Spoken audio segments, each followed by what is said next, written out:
Bwana je, ni kweli una mikono? Ni kweli una miguu? Ni kweli una macho? Ni kweli umekamilika viungo vyote?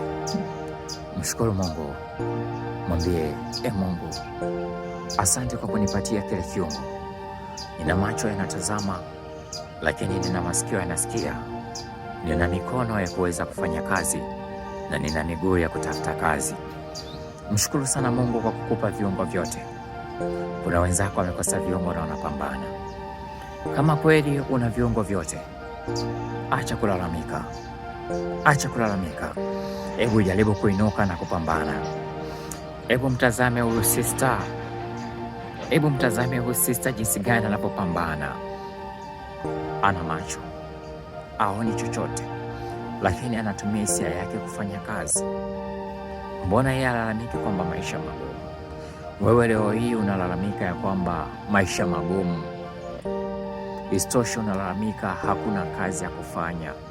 Je, huyu atamlalamikia nani? Unakutana na mtoto wa kiume analalamika maisha magumu. Ni kweli maisha magumu. Je, huyu atalalamika nini mbele za Mungu? Atalalamika nini? Ni kweli mikono amepewa, miguu amepewa, lakini amenyimwa kuona. Je, wewe ambaye unaona kazi na unaona fursa, unahitaji Mungu akupe nini? Ni kweli mwingine amepewa kila kiungo, lakini ameamua kuishi maisha ya ushoga. Kiukweli moyo unauma sana. Cheki dada anavyopambana, cheki dada watu wanavyokomana maisha. Kiukweli moyo unauma sana.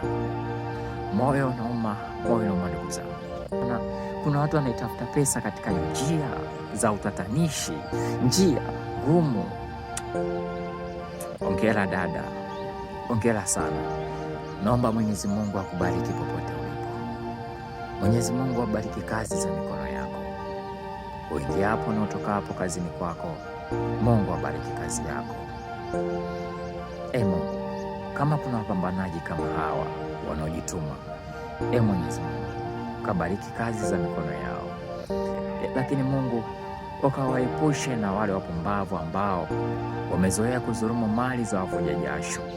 Kiukweli dada anakomaa. Huyu ni mwanamke anayevuja jasho lake la halali. Kiukweli inauma sana.